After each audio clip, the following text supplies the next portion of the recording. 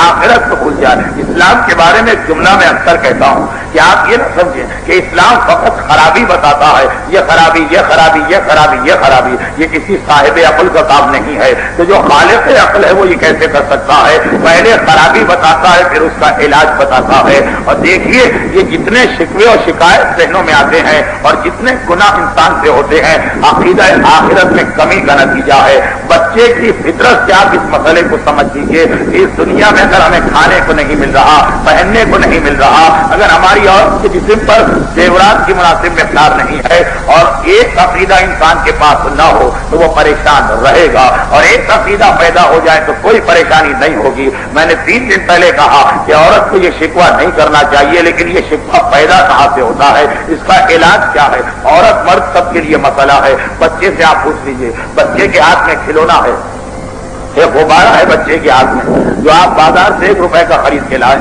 اور ایک رنگ کا غبارہ ہے، چھوٹا سا غبارہ۔ آپ نے بچے سے کہا اپنے چھوٹے بھائی کو دے دو، کبھی نہیں مانے گا۔ آپ نے بچے سے کہا چھوٹی بہن کو دے دو، کبھی نہیں مانے گا۔ آپ نے بچے سے کہا کہ مطلب ہمارے چچا کا لڑکا آیا ہے اسے دے دو، کبھی نہیں مانے گا۔ آپ طاقتور ہیں، چھین کے دے دیں، دوسری بات ہے، لیکن اگر آپ خوشی سے کہیں تو بچہ دینے کو تیار نہیں ہوگا۔ یہ فطرت میں شامل ہے کہ انسان کو جو چیز مل جاتی ہے وہ کبھی دینے کو تیار نہیں ہوتا ہے، لیکن یہ بھی فطرت میں شامل ہے کہ انسان اپنی چیز دینے کو تیار ہو بھی جاتا ہے اگر اسے بعد میں ملنے کی توقع پیدا ہو جائے۔ اب اس بچے سے غبارہ آپ لینا چاہیں، زبردستی نہیں، اس کو راضی کر کے تو ایک ہی طریقہ ہے کہ آپ اس سے بھی خوبصورت ایک غبارہ لے کے آ گئے۔ بچے کے ہاتھ میں 1 روپے والا غبارہ ہے، آپ نے 10 روپے والا غبارہ خریدا۔ بچے کے ہاتھ میں 1 رنگ والا غبارہ ہے، آپ نے 15 رنگوں والا غبارہ خریدا۔ بچے کے ہاتھ میں غبارہ ہے جو اڑتا نہیں ہے، آپ نے وہ غبارہ خریدا کہ جوڑ کے چھت تک جاتا ہے اور واپس آتا ہے۔ بیٹا یہ غبارہ اپنے چھوٹے بھائی کو دے دو، تو یہ دوسرا والا غبارہ میں تمہیں دوں گا۔ راضی ہو گیا بچہ، خوشی سے راضی ہوا۔ وہی چیز کہ جسے چھوڑنے سے تیار نہیں تھا اب خوشی سے چھوڑ رہا ہے۔ کیوں؟ اس لیے کہ پہلے خالی دینے کی بات تھی اور اب اسے یقین ہے کہ جو دے رہا ہوں اس سے اچھا مجھے مل رہا ہے۔ راضی ہو گیا، تیار ہو گیا۔ یہ بچے کے فطرت کا نقطہ وہی ہے، کل مولود یولد علی فطرت الاسلام، جو انسان کو عام حالت میں بتایا جا رہا ہے۔ لوگ نماز سے کیوں گھبراتے ہیں؟ بھائی نماز پڑھیں گے ہمارے 10 منٹ ضائع ہو جائیں گے، فائدہ کیا ہوگا؟ روزے سے کیوں گھبراتے ہیں؟ ہم روزہ رکھیں گے سارا دن فاقہ، ہمیں ملے گا کیا؟ فائدہ کیوں ہوگا؟ روزے سے گھبرانے والے بھی اگر ڈائٹنگ کے نام سے ان سے فاقے کروا لو، یہاں 1 مہینے روزہ نہیں رکھیں گے، وہاں 10 سال 20 سال ڈائٹنگ کریں گے۔ اس اعتبار سے کہ ڈائٹنگ کا فائدہ سمجھ میں آ رہا ہے، روزے کا فائدہ سمجھ میں نہیں آ رہا۔ ارے کیوں 100 روپے پہ 20 روپے نکالیں؟ کیوں اپنا پیسہ ضائع کریں؟ اگر آخرت سے یقین کامل ہو، یہ پتا ہو کہ 10 منٹ یہاں نماز کو دو تو اس کے بدلے تمہیں جنت ملنے والی ہے، ایک دن یہاں فاقہ کرو، اس کے بدلے کانچ جنت پر جنت کی نعمتیں تمہارا انتظار کریں گی، یہاں پیاسے رہو تو کوثر کا پانی تمہیں ملے گا۔ وہی فطرت جو بچے کی ہے وہ انسان کی بھی ہے، خوشی سے تیار ہو جائے گا ان نعمتوں کو اٹھانے کے لیے۔ یاد کیجیے وہ روایت، ایک ایسا گھر جہاں بیوی کو ہر وقت شکوہ ہے، ہر وقت شکایت ہے۔ یہ معصوم کی روایت بہت پڑھی جاتی ہے، اس لیے مختصر کر رہا ہوں۔ اور شوہر سے بار بار کہتی ہے کہ تم اتنے عبادت گزار، تم اتنے دیندار، تم اتنے حلال و حرام کا خیال کرنے والے، لیکن پھر بھی اللہ ہمیں کچھ نہیں دے رہا ہے۔ جو چور ہے، جو ڈاکو ہے، جو حرام کرنے والا ہے، اس کا گھر ہر نعمت سے بھرا ہوا، تم نمازی، ماتھے پہ سجدے کا نشان، زبان پہ ذکر خدا، اور اللہ تمہیں کچھ نہیں دے رہا ہے۔ آخر کیوں؟ جا کے اللہ سے مانگو۔ ایک مرتبہ بیوی کے بار بار کہنے سے اس عابد کے ذہن میں بھی تبدیلی آئی، پہنچ گیا صحرا اور جنگل میں۔ بنی اسرائیل کا عابد پانچ کے امام کی روایت حیات القلوب کا حوالہ، پہنچ گیا جنگل کے اندر، پروردگارا اب تک دعا مانگتا تھا، اب تجارت کرنے لگا ہوگا پروردگارا میں نے اتنی نیکیاں کی ہیں, اتنی عبادتیں کی ہیں, اسے عطا کر رہا ہے, مجھے محروم کر رہا. دعا کی شدت میں انسان کی آنکھیں بند ہو جاتی ہیں, ہاتھ بلند ہو جاتے ہیں, اور ایک مرتبہ ایسا لگا کہ جیسے میرے ہاتھ سے کچھ آ گیا ہے. آنکھیں کھول کے دیکھا ایک انتہائی قیمتی ہیرا یا موتی اس کے ہاتھ میں رکھا ہے. سمجھ گیا ایک ایسا صحرا کہ دور دور تک کھلا علاقہ ہے, کوئی نظر نہیں آ رہا ہے. اگر کوئی بھاگنا بھی چاہے تو جتنی دیر میں میری آنکھ کھلی ہے بھاگ کے کہا جائے گا یہ اللہ نے مجھے عطا کیا. خوشی کے عالم میں گھر آیا, بیوی کو یہ ہیرا یا موتی دکھایا, اتنا روشن کہ سارا گھر چمک رہا ہے, چراغ جلانے کی ضرورت پیش نہیں آ رہی. رات کا وقت طے کیا اسے چھپا کے رکھو, مٹی میں دبا کے رکھو, ایسا نہ ہو کہ پڑوسیوں کو پتا چل جائے, کل صبح بیچیں گے. بظاہر یہ لوگ ہیرے اور جواہرات کے ایکسپرٹ نہیں ہیں, لیکن اتنا قیمتی کہ بظاہر ان کو دیکھنے سے اندازہ ہو رہا کہ ہماری ساری پریشانیاں ختم ہو گئیں. لیکن اسی رات کو دونوں نے ایک ہی خواب دیکھا, بالکل ایک خواب, سارے منہ انحراف نہ تھا دونوں کی تفصیل میں. خواب لمبا ہے لیکن میں مختصر کرتا ہوں. جنت میں پہنچ گئے. یہ میں نے اس لیے کہا خواب لمبا ہے کہ تفصیلات ہے کہ کیسے جنت میں پہنچے, کن کن مراحل کو طے کر کے جنت میں پہنچ گئے. دونوں یہ دیکھ رہے ہیں, اور اب ایک لائن سے جنت میں محلات بنے ہوئے ہیں. جنت میں بھی انسان ایک دوسرے کے پڑوس میں رہا کریں گے. ایک لائن سے محلات بنے ہوئے ہیں, سب کے مکانات بنے ہوئے ہیں, اور ہر مکان کے آگے باب ہے. اب اپنے مکان کی تلاش میں چلے کہ ہمارا مکان کون سا ہے. پہلے مکان کے سامنے سے گزرے, یہ شہر کے فلا آدمی کا مکان ہے, ارے کتنا عالی شان. دوسرے مکان کے سامنے سے گزرے, یہ فلا مومن کا مکان ہے, ارے کتنا زبردست. ایک ایک مکان دیکھتے جا رہے, اور شہر کے جتنے بھی نیک لوگ ہیں ان کے نام کا بورڈ لگا ہے, یہ فلا کا محل, یہ فلا کا محل, یہ فلا کا محل. آخر میں ایک مرتبہ رک گئے اس لیے کہ ان کے نام کا بورڈ آ گیا کہ مسٹر اینڈ مسز فلا فلا کا مکان محل ہے. پتہ نہیں کس زبان میں وہاں بورڈ لگا ہو, انگریزی میں سے اسی طرح لگا ہوگا. ایک مرتبہ محل نظر آیا, جنت میں آ گئے, جنت کے باغ سے گزر کے اپنے محل تک پہنچے. سارے محلے کو دیکھتے ہوئے آ رہے ہیں, لیکن محل دیکھنا ہے کہ دونوں الگ الگ خواب دیکھ رہے ہیں. لیکن ایک مرتبہ دونوں کے دل مرجھا گئے, ارے اس پورے محلے میں اتنے عالیشان مکان, اور ہمارا مکان ان کے سامنے بجھا بجھا نظر آ رہا ہے. ہمارا مکان تاریخ تاریخ نظر آ رہا ہے. کیا بات ہے؟ گھبرا کے پوچھا تو پتا چلا کہ باقی ہر مکان مکمل ہے, لیکن تمہارے محل میں ایک ایسا ہیرا یا موتی لگا ہوا تھا کہ جس کی روشنی سے ہر مکان روشن ہوتا ہے. تم نے دنیا میں مانگ لیا, تم نے دنیا میں اس سے لے لیا, خدا نے دے دیا, اور یہاں پہ جب تم خود ہی لے کے گئے تو یہاں پہ یہ کمی ہو گئی. آنکھ کھلی, اتنا تو معلوم ہے کہ دنیا کی زندگی 100 سال کی ہے, آخرت کی زندگی ہمیشہ کی ہے. جو 50 سال اپنے پڑوسیوں اور رشتے داروں کے بیچ میں غربت سے نہیں رہ سکتا, وہ جنت میں تو ہمیشہ اس کو رہنا ہے. ایک مرتبہ گھبرا کے اٹھے, یہ ہم نے کیا غضب کیا, اپنے آپ کو آخرت کی نعمت سے محروم کر کے دنیا میں اس نعمت کو حاصل کیا جو ختم ہو جانے والی ہے. اسی وقت ابھی نماز شب کا وقت چل رہا ہے, اسی وقت یہ عابد شہر سے نکلا. پرانے زمانے میں شہر سے نکلنا رات کے وقت کتنا خطرناک, مگر دل کو لگی ہے. وہ موتی لے کے اسی صحرا میں گیا, آنکھیں بند کر کے کہا پروردگارا نہیں چاہیے مجھے دنیا کی ایسی نعمت کہ جس سے میری آخرت تباہ ہو جائے, جس سے جنت مجھے دوسروں کے سامنے سر جھکانا پڑے. بس ایک مرتبہ ایسا لگا کہ خود بخود میرے ہاتھ سے یہ موتی غائب ہو چکا ہے. یہی اسلام عقیدہ آخرت پیدا کر کے ذہنوں میں تصور اجاگر کرنا چاہتا ہے کہ کیوں شکوہ کر رہے, کیوں فریاد کر رہے, کیوں دوسروں کو دیکھ دیکھ کے پڑھ رہے ہو. جو کچھ تمہیں یہاں نہیں مل رہا وہ آخرت میں محفوظ ہے, لیکن یہاں تم اپنا نقصان ہی نہیں کر رہے, اپنی اولاد کا بھی نقصان کر رہے. جو سمجھدار ہیں ان کے لیے تو اتنا ہی کافی ہے. دیکھیے ہم اور آپ سے مراد کبھی بھی یہ نہیں ہے کہ سننے والا مجمع, یہ تو ممبر کی گفتگو کا ایک طریقہ ہے. ہم اور آپ, ہمارے اور آپ کی کیفیت یہ کہ صرف امام کے نام کا کلمہ پڑھتے ہیں, سال میں چند دن امام کے لیے مخصوص کرتے ہیں, اس میں بھی حتی الامکان اپنا زیادہ نقصان کیے بغیر.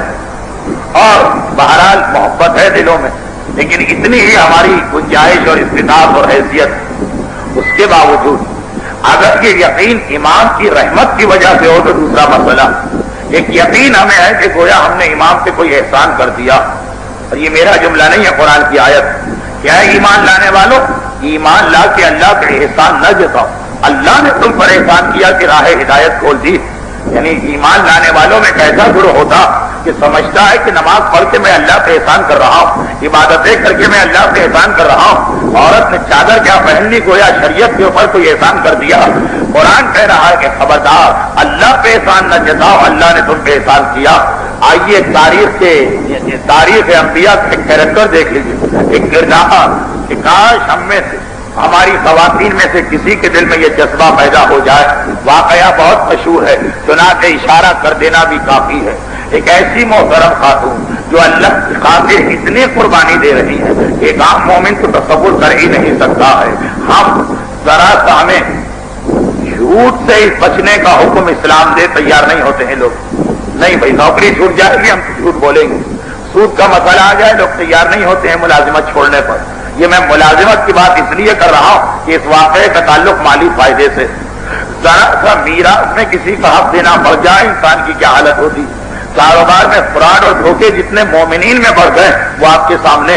میرے پاس تو ایسے مقدمات آتے ہیں کہ یقین نہیں آتا. یہ نماز شب پڑھنے والا عابد شب بھی تھا، اور حالت یہ ہے کہ اتنے لوگوں کا پیسہ ضائع ہوئے بیٹھا. ایک عورت اللہ کی خاطر اتنی قربانی دینے کو تیار نہیں ہے کہ مجلس اعضاء میں چادر کو پہن کے آ جائے. میرے موضوع سے خارج ہو جائے گی بات، لیکن ضمناً ایک بات کہہ دوں کہ ہمارا ایک پڑوسی ملک ہے اور ایک اسرائیل ہے. ایک مرتبہ ان دونوں نے مل کے ٹیم بنائی، ماہرین کو جمع کیا، اس لیے کہ یہ دونوں ملک ہوا کہ جن کی زندگی کا مشن یہ ہے کہ اسلام اور مسلمانوں کو ختم کیا جائے. ایک مرتبہ اپنے ماہرین کی ایک ٹیم بنائی کہ ہم جتنا مسلمانوں پہ ظلم کر رہے ہیں، جتنا ان کے قتل کا، ان کو مالی اعتبار سے محروم کرنے کا، ان کی عزت و آبرو ختم کرنے کا انتظام کر رہے ہیں. نوکریاں نہیں ملتی، کاروبار کا موقع نہیں ملتا. جہاں ذرا سا موقع پایا فسادات کے نام سے ہزاروں کو قتل کرا دیا. لیکن اس سب کے باوجود اسلام بڑھتا جا رہا، مسلمان طاقتور ہوتے جا رہے ہیں. کتنے سال سے اسرائیل ظلم کر رہا، اور آج یہ حالت کہ فلسطینیوں کے پاس صرف پتھر ہیں کہ جس سے اسرائیلی فوج اس طرح چنے جبوا ہے کہ خود اسرائیل کہہ رہا کہ 40 سال میں ٹینک اور طیارے اور میزائل اتنا نقصان نہ پہنچا سکے جتنا یہ 15 سال کے بچوں کے پتھروں نے پہنچایا. تو آخر کیا طریقہ اختیار کریں کہ یہ لوگ ختم ہو جائیں؟ عام طور سے ذہن میں یہی آتا ہے نا کہ مالی اعتبار سے کسی کو مار دو مر جائے، اور پھر بھی نہ مانے گھر کو آگ لگا دو، پھر بھی نہ مانے قتل کر دو. یہ سب کر کے دیکھ لیا اور بڑھ گئے مسلمان. کون سا ایسا طریقہ اختیار کیا جائے کہ مسلمان ختم ہو کے رہ جائیں؟ چاروں طرف دیکھا، دنیا میں کوئی ایسا علاقہ ہے کہ جہاں مسلمان آئے ہوں اور ان کا نام و نشان مٹ گیا ہو؟ روس جیسے علاقے میں نام و نشان نہیں مٹ سکا. ایک علاقہ ایسا نظر آیا، اسپین کا علاقہ، جہاں آئے تھے مسلمان تو اتنی شان و شوکت کے ساتھ کہ عظیم ترین اور مضبوط ترین حکومت قائم کر لی تھی، اور مٹے تو ایسے مٹے کہ ایک اللہ کا نام لینے والا نہ رہا.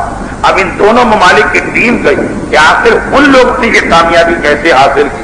تو ایک تحقیق کی انہوں نے کتاب کی صورت میں چھاپی گئی وہ تحقیق کہ اسپین میں مسلمانوں کا نام و نشان مٹا تھا فقط ایک طریقے سے. شروع میں ان پر فوجیں بھیجی گئی اور طاقتور ہو گئے.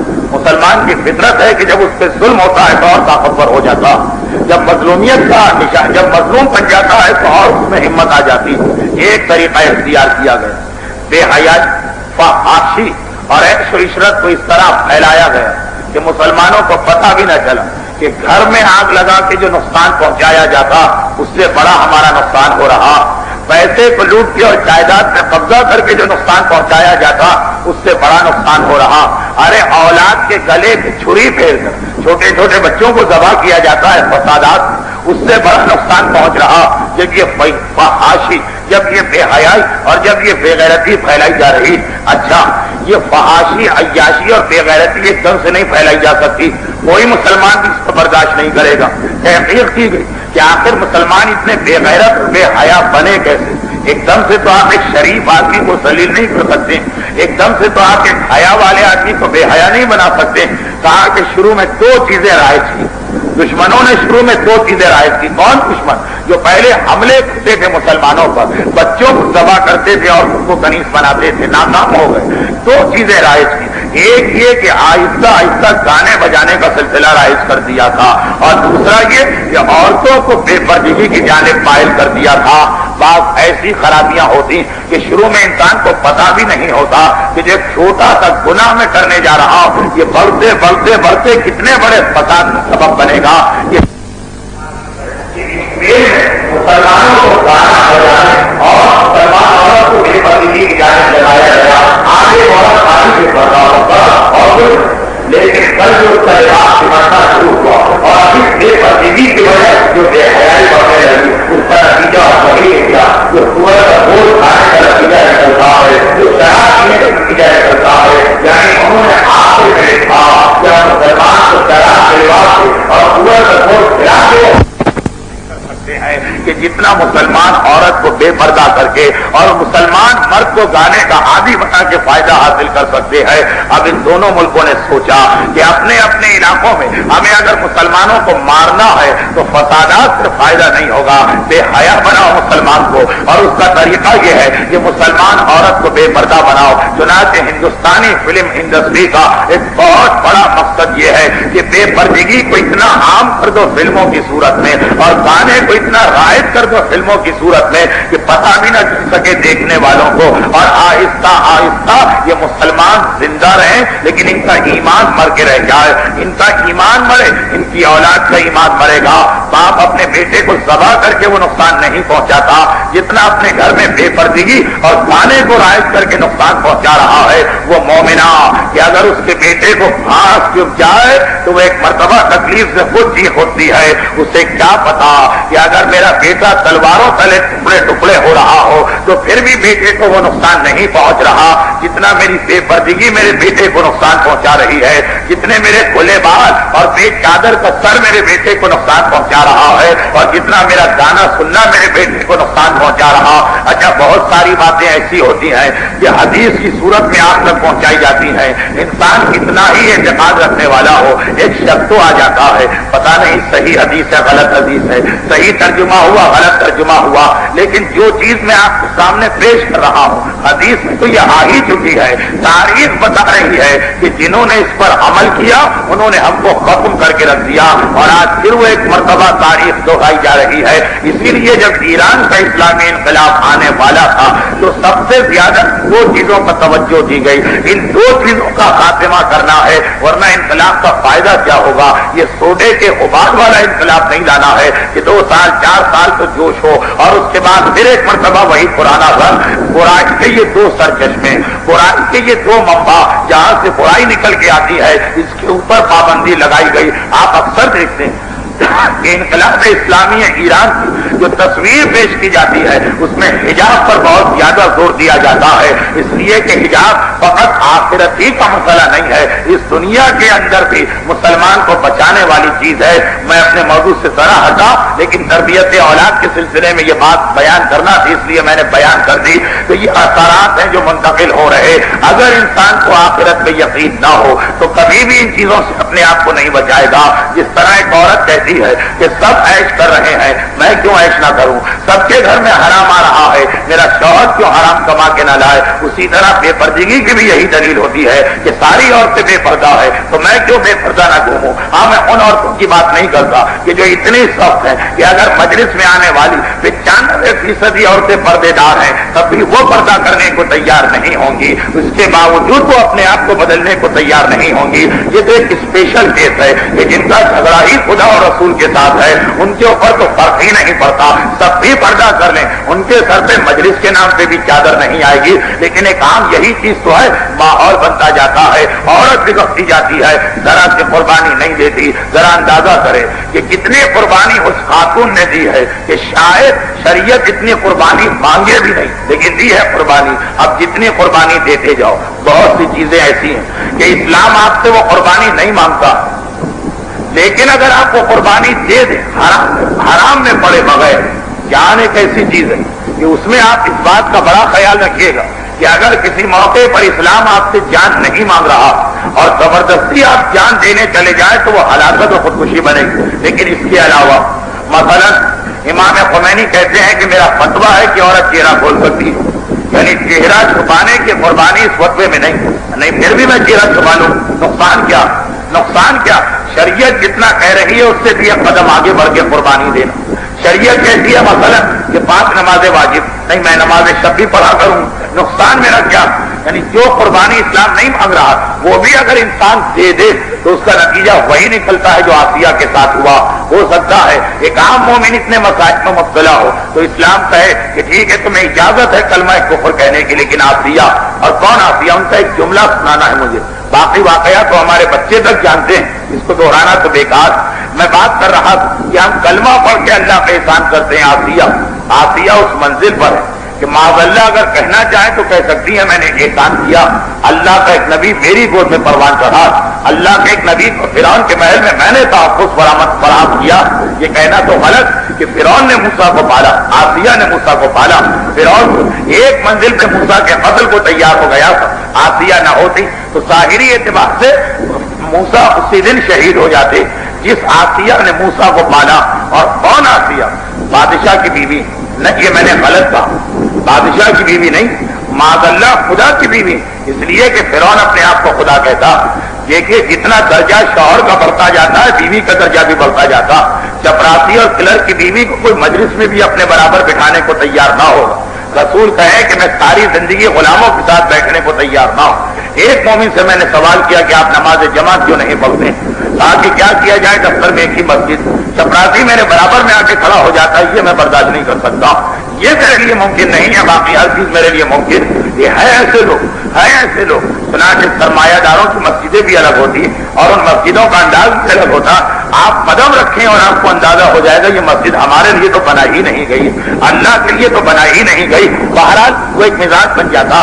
بیوی اگر چپراسی یا کلر کی ہے تو برابر میں کوئی بٹھانے کو تیار نہیں ہوگا. اور اگر ایک آفیسر کی بیوی ہے تو لوگ احترام کے ساتھ ملیں گے، اور کمشنر کی بیوی ہے تو احترام اور بڑھے گا، اور اگر گورنر کی بیوی ہے تو احترام اور بڑھے گا، اور صدر مملکت کی بیوی ہے تو احترام اور بڑھے گا. چاہے اس کا کوئی مقام ہی نہ ہو، چاہے اس کے پاس نہ کوئی ہنر ہے، نہ کوئی تعلیم ہے، نہ کوئی صورت ہے، نہ کوئی سیرت، لیکن ہے تو بہرحال صدر کی بیوی، احترام بڑھ جائے گا. تو فرعون کی بیوی اگر فرعون اپنے آپ کو خدا کہلوا رہا تو آسیہ کا مقام تو خود بخود بڑھنا ہے. لیکن آپ کو معلوم ہے کہ اس منزل پہ آ گئی آسیہ. فرعون کے لیے بھی سب سے بڑا مسئلہ کہ اگر میرے اپنے گھر سے ہی آواز بلند ہو کہ میں تجھے خدا نہیں مانتی تو میں دوسروں سے کیا اپنی خدائی کو منواؤں، میں دوسروں سے کیا کلمہ پڑھواؤں. فرعون کا مسئلہ کہ اس کی بیوی اس کے لیے ایک بہت بڑی پریشانی بن رہی ہے.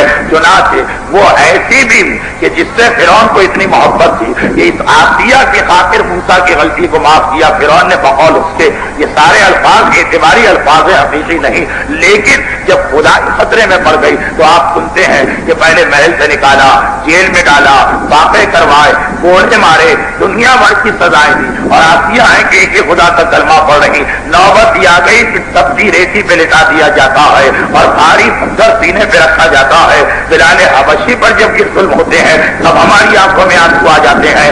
اگر جو وہ طاقتور حبشی غلام ہے اور یہ تو ناز و نام میں پلی ہوئی شاہی محل میں پروان کرنے والی ایک کمزور عورت اور شہزادی ہے، لیکن اللہ کی خاطر کیا قربانیاں دی. حتیٰ یہ کہ سینے پر چکی کو رکھ کے چکی کو چلایا جا رہا ہے، اور آخری منزل یہ کہ ہاتھ پاؤں میں میخیں کاٹ کے اور پھر اس کے بعد گھوڑوں کو جسم پہ سے دوڑایا جا رہا ہے. ایک روایت. اور دوسری روایت یہ ہے کہ ہاتھ پاؤں میں کیلے گاڑ کے چھوڑ دیا گیا.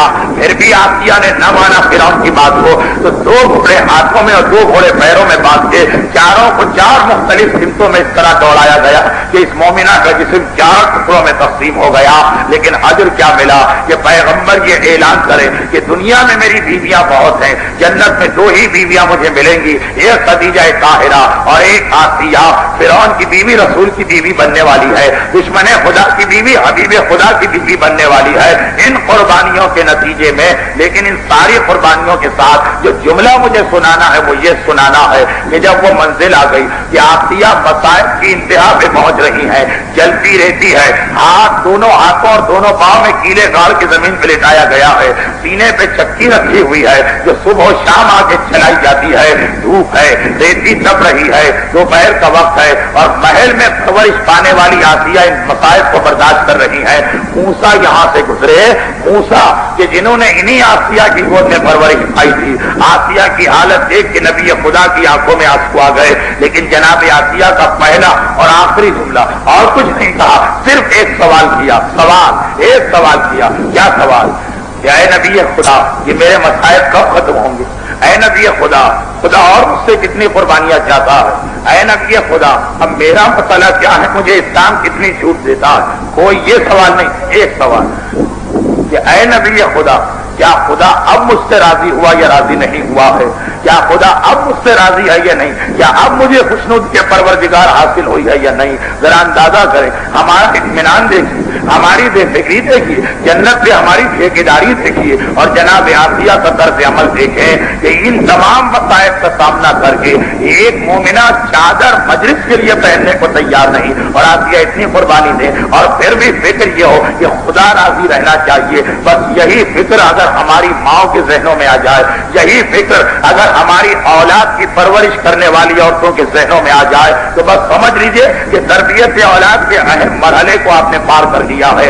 اولاد کو آپ نماز روزہ سب کچھ سکھائیں گے، لیکن یہ بعد کے مرحلے، ابھی پیدا ہونے والا بچہ ایسا تو ہو کہ اسے یہ سکھایا جا سکے۔ اگر پیدا ہی ہوا ہے باغی ذہن رکھ کے، تو آپ نماز روزہ اس وقت تک کروا سکتے ہیں جب تک آپ کے کنٹرول میں رہے، اور جہاں اتنا بڑا ہوا کہ اب آپ کے کنٹرول سے نکلا وہی نماز روزہ چھوڑ کے بیٹھ جائے گا۔ بعض بزرگ سوال کرتے ہیں، ارے ہم تو بچپنے سے اپنی اولاد کو سب چیزوں کی عادت ڈلوا رہے تھے، ایسا دہریہ نکلا، ایسا بے دین نکلا، ارے ایسا ہی عبادت کو چھوڑ کے بیٹھ گیا۔ وہ جو آپ نے بچپنے میں نماز روزہ کروایا وہ آپ کی طاقت تھی، وہ مجبور تھا، لیکن پیدائش سے پہلے جو آپ نے اس کا ذہن بگاڑ دیا تھا۔ ذہن بگاڑنے میں عام طور پہ جو چیزیں آتی، میں اس کو اسی لیے بیان نہیں کر رہا کہ اہم چیز کو لوگ بھول جاتے ہیں کہ وہ ماں کیا اس کا ذہن پروردگار کے احکامات پہ راضی تھا؟ کیا وہ اپنی زندگی پہ یہ سوچ کے مطمئن تھی کہ دنیا میں جتنی کمی ہو رہی ہے آخرت میں اتنا ہی اضافہ ہو رہا ہے؟ اس مسئلے پہ لوگ کم غور کرتے ہیں۔ تربیت اولاد کی تقاریر میں نے بھی کی ہے اور کہا ہے کہ حاملہ عورت نمازیں پڑھے تاکہ اس کا بیٹا نمازی بنے، یہ میں نے بھی کہا ہے کہ روزہ رکھے تاکہ اس کا بیٹا روزے دار بنے، یہ میں نے بھی کہا ہے کہ اپنے آپ کو گانے سے بچائے تاکہ اس کا بیٹا باحیا بنے۔ لیکن ان تمام چیزوں کے ساتھ اہم ترین مسئلہ یہ ہے جو ہمارا اعتقاد ہے، دیکھیے جتنی مجالس ہم پڑھتے ہیں کبھی یہ مقصد نہیں ہے کہ فروع دین کی اہمیت اصول دین سے زیادہ ہے، نماز کی اہمیت توحید یا امامت سے زیادہ ہے، یہ سب بعد میں ہے۔ تو ماں کو یہ ساری چیزیں جو مجالس میں بتائی جاتی ہیں اور میں نے بھی بتائی وہ یقیناً ایک اہم مرحلہ ہے، لیکن پہلے اس کا ذہن تو ٹھیک ہو، وہ مرضی خدا پہ تو راضی ہو، عقیدہ آخرت تو اس کا کامل ہو، اپنی دنیاوی حالت پر وہ اطمینان تو ہو جو آسیہ کو اطمینان ہو رہا ہے، خدا کی فکر تو اس کے ذہن میں پیدا ہو جائے۔ بس وہیں سمجھ لیجیے آپ نے تربیت اولاد کے اہم ترین مرحلے کو طے کر لیا ہے۔ بس ایک آخری بات اور کہہ دوں اور آج کی مجلس ختم۔ آج میرا ارادہ تھا کہ شب عاشور کی مناسبت سے رونے اور رلانے کی رات ہے، زیادہ مسائل پڑھوں گا، لیکن وقت اتنا گزر رہا ہے کہ 2 یا 3 مجالس متاثر ہوں گی اس مجمع کے لیے میری وجہ سے، کئی مجالس میں آپ کو جانا ہے، اس لیے آج بھی مسائل یہاں مختصر رہیں گے، لیکن آپ نے میرے اس وعدے کی پابندی دیکھی ہوگی کہ بہرحال رات کی مجلس میں اس ساری کمی کو پورا کر رہا ہوں، چاہے خود جسمانی اعتبار سے مجھے کتنی ہی زحمت کیوں نہ برداشت کرنا پڑے، یہ آپ کا امام جو مجھے بھی ادا کرنا ہے، اور آپ آتے ہیں تو آپ کے لیے بھی میری ذمہ داری ہے۔ چنانچہ رات کی مجلس میں انشاءاللہ اس کوتاہی کا ازالہ ہوگا۔ مسائل کے 2 جملے سننے سے پہلے اس عشرہ محرم کی مجالس کا اختتام سن لیجئے کہ یہ ساری باتیں جو میں کر رہا ہوں خالی خواتین کے لیے نہیں ہے۔ آپ کو یاد ہوگا 3 دن پہلے ایک مثال دیتا ہوا میں آگے بڑھ گیا تھا، یہ ممکن نہیں ہے کہ میں کہوں کہ مجھے بہت زیادہ سردی لگ رہی ہے، سردی کم کرو، لیکن پنکھا چلتے رہو، ایئر کنڈیشن چلتا رہے، یہ ساری چیزیں چلتی رہیں اور سردی کم کر دو، ممکن نہیں۔ اگر سردی کم کرانا ہے تو پہلے اس کا سبب کم کرنا ہوگا۔ یہ ممکن نہیں ہے کہ یہاں گیٹھی جل رہی ہو، ہیٹر لگا ہوا ہو، آگ روشن ہو اور میں یہ کہوں کہ مجھے بڑی گرمی لگ رہی ہے، لیکن یہ آگ روشن رہنے دو یا گیٹھی روشن رہنے دو، یہ ہیٹر چلنے دو اور گرمی کو ختم کر دو۔ یہ کیسے ممکن ہے؟ جب سبب ہوگا تو نتیجہ ضرور سامنے آ کے رہے گا۔ چنانچہ یہ ممکن نہیں ہے کہ آپ کہیں کہ نمونیا کی بیماری کا مجھے علاج کرنا ہے، لیکن ٹھنڈے پانی سے کڑکڑاتے جاڑے میں نہاؤں گا روزانہ رات کے 12 بجے اور تبھی میری بیماری کو ٹھیک کر دے، یہ کیسے ممکن ہے؟ آپ کا یہ کہنا ہے کہ شوگر کی بیماری کا خاتمہ ہو جائے، لیکن میں شکر والی چیزیں دل کھول کے استعمال کرنا چاہتا ہوں، تو سبب کو بھی دیکھنا پڑتا ہے۔ یہ ممکن نہیں کہ آپ جا کے بیوی کو لیکچر پلائیں کہ عقیدہ آخرت کو ماننے والی بن جا اور خدا آپ کا عقیدہ آخرت نامکمل ہو۔ یہ ممکن نہیں کہ آپ اس سے کہیں کہ راضی ہو جا اپنی حالت کے اوپر اور آپ کی اپنی حالت یہ ہو کہ آپ تعاون نہ کر رہے ہو. اسی لیے اسلام کہتا ہے کہ جتنا اللہ نے تمہیں طاقت دی ہے رزق حلال کی مدد سے اپنے گھر والوں کو ساری سہولتیں مہیا کر دو, تاکہ بیوی بھی دیکھے میرے شوہر کا قصور نہیں ہے. ہاں, بیوی کے ذہن میں جو بدگمانیاں پیدا ہوتی ہیں, شکوہ شکایت پیدا ہوتی ہے, اس میں ایک قصور ان شوہروں کا بھی ہے کہ محنت خود نہیں کرتے ہیں, ہاتھ پاؤں توڑ کے بیٹھے رہتے ہیں. یہ خیال کر لیتے ہیں کہ مسجد, امام بارگاہ, نماز, مجلس یہ بس ہمارا دین ہو گیا ہے, محنت ہم کیوں کریں, دینے والا رازق ہے. اور بیوی نے ذرا شکایت کی کہ بچوں کے پاس پہننے کا لباس نہیں, میرے پاس خوشی کی تقریب میں جانے کا جوڑا نہیں, تو اللہ کی مرضی پہ راضی ہو جاؤ. یہ اللہ کی مرضی نہیں ہے کہ تم ہاتھ پاؤں توڑ کے بیٹھ جاؤ, تم کاہل, سست اور غافل بن جاؤ, تم اپنی حالت کو بدلنے کی کوشش نہ کرو اور ساری توقعات اپنی بیوی سے کرو. ہاں, تمہارا فریضہ ہے کہ اگر تم چاہتے ہو کہ تمہارا بیٹا ویسا بنے کہ امام اپنی فوج میں شامل کرنے کو تیار ہو جائے, اور اس کے لیے یہ توقع کر رہے کہ بیوی تعاون کرے, تو یہ دیکھو تم نے اپنی بیوی کے ساتھ کتنا تعاون کیا, تم نے اس کے ذہن کو راضی رکھنے کی کتنی کوشش کی, تم نے اسے کتنی خوشی پہنچائی ہے. پیغمبر اسلام بغیر کسی سبب کے تو نہیں کہہ رہے ہیں کہ مستحب نماز سے زیادہ ثواب بیوی کے ساتھ کچھ دیر بیٹھ کے ہنسی مذاق کرنے کا ہے. پیغمبر بغیر کسی سبب کے تو نہیں کہہ رہے کہ میں اللہ کا نبی ہوں. اور یہ پیغمبر نے نہیں کہا کہ میرا جملہ, دنیا کا مقدس ترین انسان ہے رسول, لیکن اس کے باوجود ایک نہیں 9 شادیاں کی اور ہر ایک کو اس کا وقت دیا, ہر ایک کو اس کا حق دیا. یہاں پہ ایک بنیادی خرابی یہی آتی ہے کہ لوگ اپنی کاہلی, سستی, کام نہ کرنے کی عادت کو اسلام کا نام لے کے ساری چیزیں بیوی پہ ڈال دیتے ہیں. ہاں, میں یہ نہیں کہہ رہا کہ آپ اسے سہولتیں مہیا کریں, نہیں, اسے خوش رکھنا ہے. اب خوش رکھنے کے جو بھی جائز اور حلال طریقے ہیں یہ آپ کی ذمہ داری ہے. ایک چین بنے گی, ایک زنجیر بنے گی, ایک سلسلہ بنے گا. اولاد اس وقت ٹھیک ہے کہ جب اس کی ماں ٹھیک ہے, اور وہ اس وقت ٹھیک ہے کہ جب آپ اسے راضی کر رہے. اس منزل پہ آ کے تو بعض اوقات اسلام یہاں تک اجازت دیتا ہے, بہت احتیاط کے ساتھ میں آخری جملہ کہوں, کہیں یہ ساری مجالس حرام میں نہ بدل جائیں. اس منزل پہ تو آ کے اسلام یہاں تک اجازت دیتا ہے کہ اپنے بزرگوں کی بھی نافرمانی کرنا پڑ رہی ہے تو ان کی توہین کیے بغیر, انہیں اذیت پہنچائے بغیر, ان کے احترام میں اپنی طرف سے کمی کیے بغیر ان کی اس بات کو نہ مانو جس کا نتیجہ بیوی پہ ظلم ہو اور اس کا نتیجہ اولاد پہ ظلم ہو, نسل تباہ ہو رہی ہو. اسی منزل پہ اسلام نے اجازت دے دی ہے. چنانچہ آپ اگر کبھی بھی اپنی جماعت کی ریلیشن کمیٹی کے اندر جا کے وہ جھگڑے دیکھیں گے شوہر بیوی میں ہو رہے ہیں تو 95% جھگڑے, بعض اوقات معاملات میرے پاس بھی آ جاتے ہیں, لیکن بہرحال ایک نظام آپ کا ہے اور آج کل ایک عالم اور نائب امام کے وکیل کے قیادت میں کام ہو رہا ہے. اس اعتبار سے جو تعاون آپ کر سکتے ہیں وہ بھی کریں. جائزہ لیں کہ 100 میں 95 اگر جھگڑے ہوتے ہیں تو شوہر اور بیوی کو بٹھا کے پوچھا گیا تم دونوں کا اختلاف کیا ہے. نہ شوہر کو بیوی سے کوئی شکایت ہوتی ہے, شکایتیں تو بہت ہوتی ہیں لیکن جینین شکایت کہ عقل قبول کرے ہاں یہ صحیح شکایت کر رہا ہے, نہ بیوی کو شوہر سے کوئی صحیح شکایت ہوتی ہے. اختلافات کسی اور کے ہوتے ہیں, انوالومنٹ کسی اور کا ہوتا ہے, ظلم کسی اور کی طرف سے ہو رہا ہوتا ہے, لیکن نتیجہ کیا نکلتا ہے کہ چھوٹا کیونکہ بڑے کو کچھ کہہ تو نہیں پاتا ہے. زبانی بات دوسری, لیکن معاشرے کے اعتبار سے تو شوہر اور بیوی کا جھگڑا پیدا ہوتا ہے. بیوی کو شوہر سے کم شکایت ہوگی, کسی اور سے شکایت زیادہ ہوگی. اب وہاں تک بات نہیں پہنچا پاتی ہے تو شوہر سے اختلاف, شوہر کو اپنی بیوی سے کم شکایت ہوگی, بیوی کے بزرگوں سے زیادہ شکایت ہوگی, لیکن کیونکہ اس کو حل کرنا اس کے لیے ممکن نہیں تو سارا نزلہ بیوی پہ جا کے گر جاتا ہے. تبھی اسلام عقل کا مذہب, دین عقل کا مذہب, لاجک اور ریزن کا مذہب اجازت دیتا ہے اپنی نسل کو بچانے کے لیے. بعض اوقات تمہیں اجازت ہے, توہین کی اجازت نہیں ہے کسی بڑے کی, احترام میں کمی کی اجازت نہیں ہے, لیکن ناجائز مطالبہ تمہیں نہیں ماننا.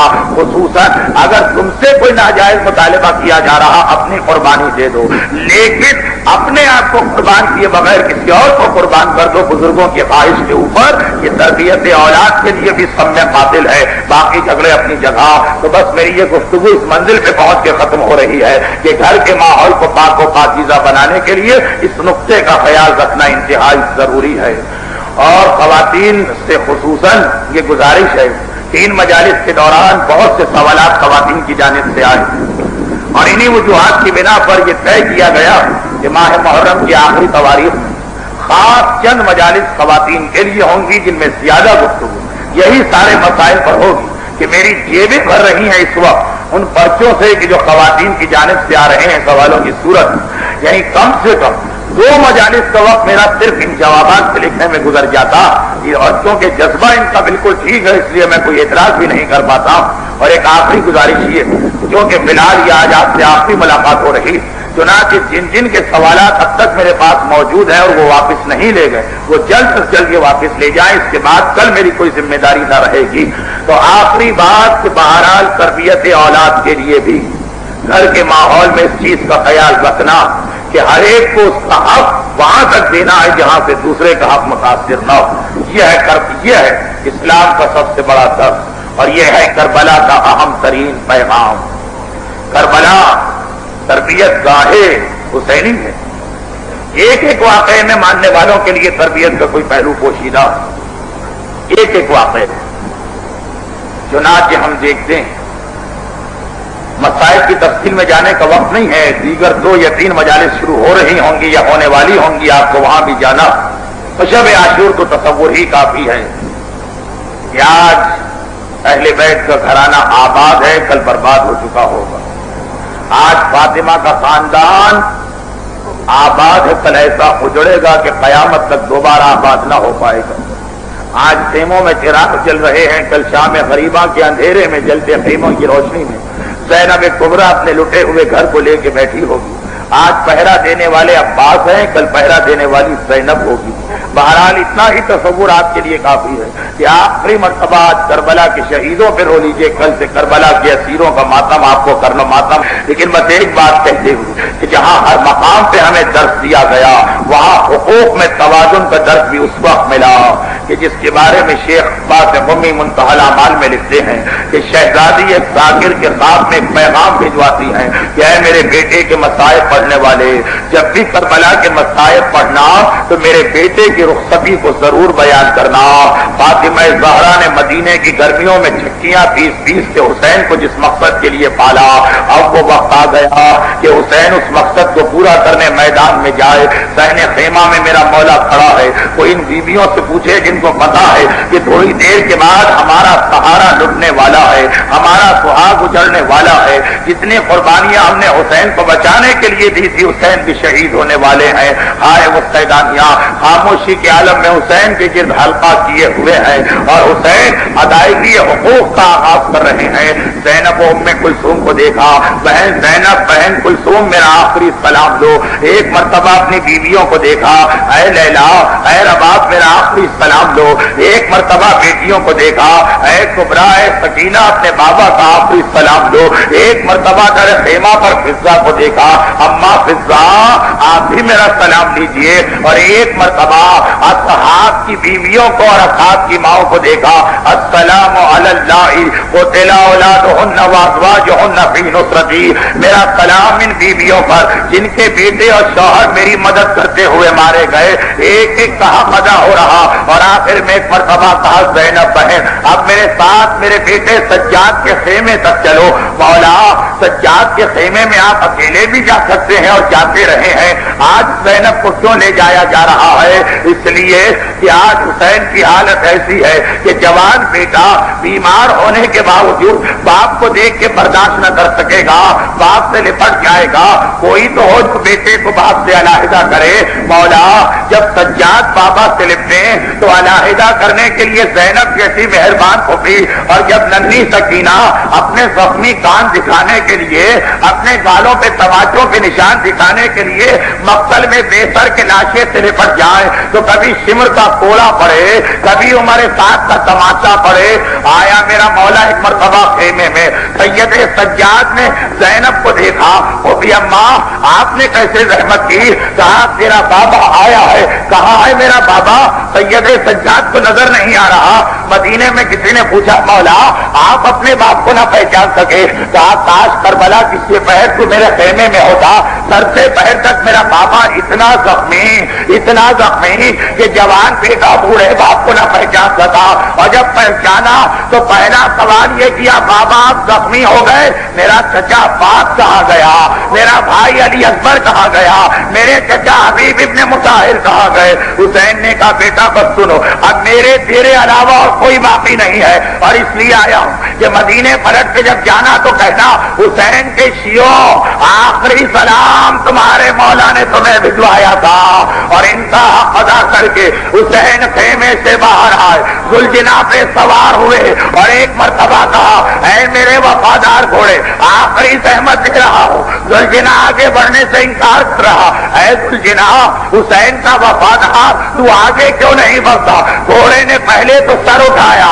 گھوڑے کی آنکھوں میں آنسو ہے، اور پھر ایک مرتبہ جھک کے زمین کربلا کو دیکھا۔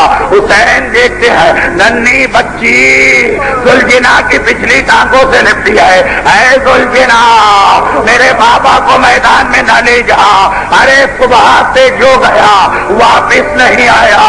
حسین اترے، سکینہ بیٹی میری گود میں آ جا، شاید کہہ رہے ہو آخری بار بابا کے سینے کی گرمی کو لے لے، اور ایک مرتبہ کا سکینہ میں میدان میں جا رہا ہوں، مجھے جانے دے، شاید تیرے لیے پانی لے کے آؤں۔ سکینہ کہتی ہے بابا اب مجھے پانی بھی نہیں چاہیے، اس لیے کہ میرا چچا یہی وعدہ کر کے گیا تھا، پانی بھی نہیں آیا، میرا چچا بھی نہیں آیا۔ ہائے حسین کتنی نازک کھڑی ہے، بچی کو کیسے سمجھا؟ باپ کے سینے کی گرمی پا کر کئی دنوں کی پیاسی بچی، کئی دنوں کی تھکی بچی، نیند آ گئی، آنکھیں کھولی، بابا مجھے اپنی گود سے اتار دیجئے۔ حسین نے سکینہ کو اتارا اور کہا سکینہ نے کہا بابا سجائیے، خدا حافظ۔ ایک مرتبہ حسین کہتے ہیں سکینہ ابھی منع کر رہی تھی، ابھی خدا حافظ کہہ رہی ہے، صاحب